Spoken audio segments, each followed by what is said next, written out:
Recently, I've watched a couple of videos about the German language and they've been very insightful, very interesting, and I want to watch more. I want to learn more about the German language, and one of my viewers recommended this one. It's called Language Review German. So yeah, very interested as always to hear the thoughts of people in Germany about these videos talking about German. What do you think about them? Tell me what you think about this one as well. Let's enjoy. Newsflash, beta males! Every language sounds harsh when you scream in it. Sali und herzlich willkommen auf meinem Kanal. Alles cool in Istanbul? Hutsch Schweizmeer. Ibe de Deutsche Sprüch, otherwise formerly known as Wiener Schnitzel language, West Polish, Tomboy Dutch, BMW language, Quarter in the Shopping Cart language, or Austrian. This is the 6th episode of Language Review, a series where I go through the languages of the world and review them, sort of like a film critic or a video game reviewer, but for languages, specifically from the perspective of a language learner. I'll discuss who speaks them, their grammar, their difficulty, and tons of other stuff before finally giving them an official Language Simp certified rating on the Simp scale. If you enjoy this video, let me know in the comments which language you'd like me to review next, and without further ado, alle hope. Oh, I know German. It's that silly sounding language that cowboys speak in Texas. Yeah, around 6,000 people do speak it with a beautiful American accent in Texas, but more people speak taco language there. German is... What, 6,000 people speak German, but is that as their first language in Texas? Tell me if you know about that. What is that? Is it like a small German enclave in Texas? And why is that? Do you know about it? The 12th most spoken language in the world, and it's the most common native language of our biggest rival, the EU, where over 134 million NPCs speak it, mainly in Liechtenstein, Luxembourg, Belgium, Germany, Switzerland, Austria, and of course, Majorca. But no one learns German for any of these countries, including Germany. Most people study German as a stepping stone to learn Yiddish, which is basically the same language as German, but it's written backwards with funky letters and bonus vocab from Hebrew. The sad truth is that learning German itself just doesn't really unlock that much DLC for the average language learner. If you're lucky enough to be able to read, you will unlock content there, but the thing is, most Germans already speak great American, especially in the big cities you'll likely visit. I mean, sure, if you go look for some farm outside of a random town like Tits or Mount Wonk, you're bound to run into some old geezer who doesn't know the difference between through, throughout, thorough, and tough. But even he probably speaks the language better than most British people. So if your primary goal is to shock natives in Germany, you should learn Turkish. But German is still worth learning. Whether you want to dress up and go to Oktoberfest with the girlies, listen to some mountain yodeling, drive 500 miles an hour on the Autobahn, or kick back and relax while watching 10 hours of Was ist dein Lieblingsfach? Was ist dein Lieblingsfach? Tell me more about that. Lieblingsfach. German has a lot to offer. And the best part is that the language is very unified. Everyone speaks with the same accent and dialect in every part of the German-speaking world. Said no one ever. Trying to learn about all the different accents and dialects in German was the hardest thing I've ever had to do. Harder than every engineering class I took, and even harder than when I gave birth. They've got so many different ways to classify all of the dialects that I almost died trying to make sense of all of these maps. But in general, Swiss German sounds like someone is hiccuping while riding a donkey, and they say merci instead of danke for some reason. Austrian German sounds like how someone from Alabama would speak German. They also have the most manly, giga-chad, hillbilly sounding dialect in the region where the former governor of California is from. Then Germany, oh god, there's so many, and it's... Yeah, tell me about that. Those other countries that do speak German, can you understand them quite easily? What do you think is the most interesting version of German within those different countries? Is there any sort of stereotypes about the German speakers in those countries that Germans have? It's hard to wrap your head around without immersing yourself in German culture. Before I go down that rabbit hole, if you want to learn German or any other languages, the best way to do so is through full immersion, which can be made very convenient online with the sponsor of today's video, NordVPN. With NordVPN, you can connect to thousands of VPN servers around the globe, which allows you to quickly and easily access in Germany.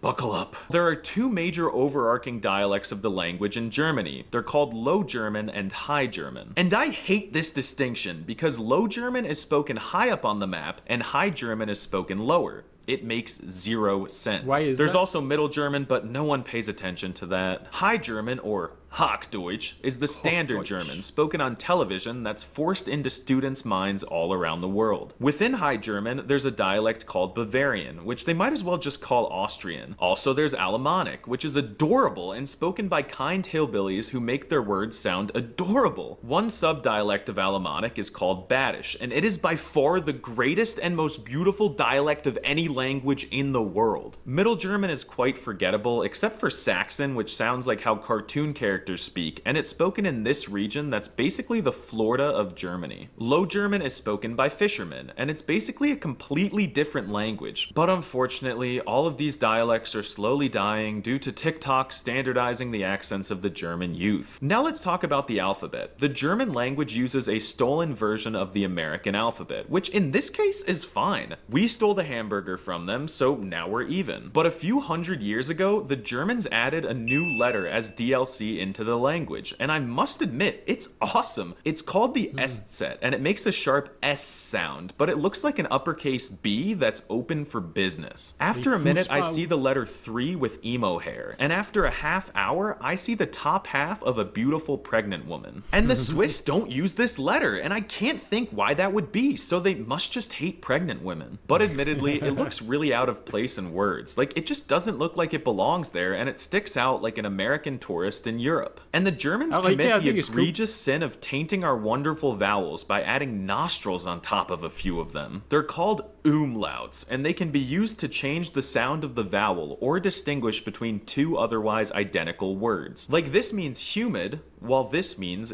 gay. And this also means gay, like the letter is pronounced gay. For some reason, they pronounce the W's with a V sound, like in the word Welt, and they pronounce the V's with an F sound, like in the word Vermögen zu Ordnungszuständigkeit zu Betragungsverordnung. God, that word is so beefy like my massive biceps. German words can get really big and long, the way they use black magic to combine tons of nouns into one word. But these compound words are very logical, and they can be best demonstrated with the names of animals. This is a little sea pig. This is an stink animal. This is a lazy animal. This is a goldfish.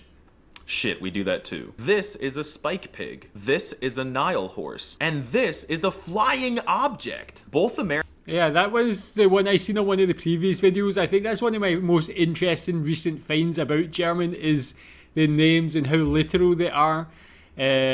Again, I mentioned before, I learned Malaysian here in Malay here in Malaysia, and they do something similar for animals as well. They're very descriptive in how they actually call them. Tell me what your funniest literal translation for a German word for an animal or something of that kind of thing. What's the funniest one or most interesting one in your opinion? American and German are Germanic languages, but American was tainted by French influences. German stayed true to its roots and still use crazy medieval-sounding Dungeons and Dragons words. German is scary. Why does it sound so angry? They're always screaming. I'm afraid. I'm sure y'all have seen those videos where they show how soft and cute a word sounds in different languages, and then they literally scream the word in German and act surprised when it sounds hostile and scary. Newsflash, beta males! Every language sounds harsh when you scream in it! So yeah, haters of German are either brainwashed by that propaganda, or they've only ever heard German at its absolute worst in World War II films. I personally love how German sounds, and I've always been super intrigued by its pronunciation. It has a soothing and charming, yet dominant and masculine melody to it. The R sound is complicated, but at least you don't need to roll it in this case. There's just one noise that's notoriously hard for foreigners to make, and it's the CH sound, like in the word ich, meaning I. Yeah, I mean, I've seen that one before, and that's I feel like being Scottish, that's the one that's probably easiest because we use the CH as similar, like in loch, and I think that's very similar. I don't know, I never really realised that other countries might have a problem with that one actually, but nice to see that kind of little connection there between the Scottish accent and the German language. It's not and it's not shh. It's somewhere in the middle. To say it, pretend you're a snake and slither on the floor until you feel German. Then make the noise. Ick. Ugh. But honestly, just say ich. All the cool people in the north half of Germany say ich instead of ich, and it's easier and more hipster. If you struggle to pronounce something in German, just make up your own pronunciation. Chances are there's some random village dialect where people say it like you anyway. German speakers do this weird thing where they capitalize all of the nouns in their sentences. It's pretty quirky, but it doesn't really do much. Some people say it helps the brain read faster, but I think it's funny to imagine that Germans wouldn't be able to understand their own language if the nouns weren't capitalized. Yeah, how do you feel about that? That's something I did ask about on one of the previous videos. I never actually knew the reason for it before then, or knew which words that were capitalized, but obviously it's the nouns. How does it feel seeing like some writing there without those words capitalized? Does it make it difficult? Is it very noticeable? Does anybody write like this rather than capitalize them? Germans just love arbitrary rules, so their grammar can also get a little complex. The language has 3 genders for nouns: masculine, feminine, and neuter, which each correspond to one of the 3 definite articles der, die, and das. But there's a glitch that caused girls to be neuter for some reason. And German still has an annoying and archaic case system. They have 4 cases, which means that each noun can take up to 8 different forms in a sentence. Take a look at the word Welt, for example. Oh wait, they're all the same.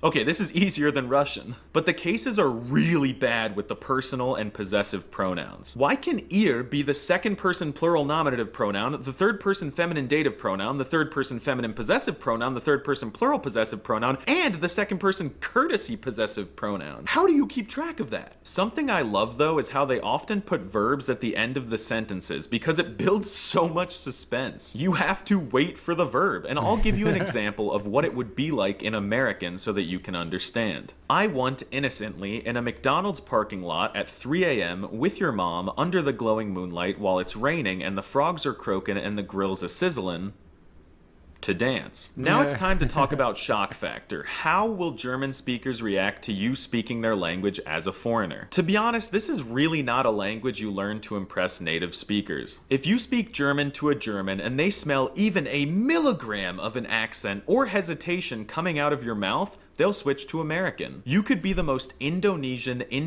who only speaks Indonesian and German, but if you say Einschwester instead of eine Schwester, they'll think you're American and switch to Biden language. But if you switch to American as a crutch in an emergency situation, they might pretend they don't speak American. You'll never catch a German doing a backflip or convulsing over a foreigner speaking their language, but at least they won't get super mad and toxic like the French. But don't get me wrong, Germans will get mad for other reasons. Like if they catch you even thinking about jaywalking, they'll call the GSG-9 federal police and those dudes will deport you faster than you can say Apfel. Nah, but for real, Germans are really nice people and they'll appreciate the effort you're making to learn their lingo and they'll be quick to help you. But if you want to linguistically shock someone in Germany, learn Turkish. Türkçe öğreniyorum. As always, there's so much more I could say about BMW language, but you're probably sick of me, so it's time to give German an official Language Simp certified rating on the Simp scale. On a scale of dog water to Giga Chad, I place German solidly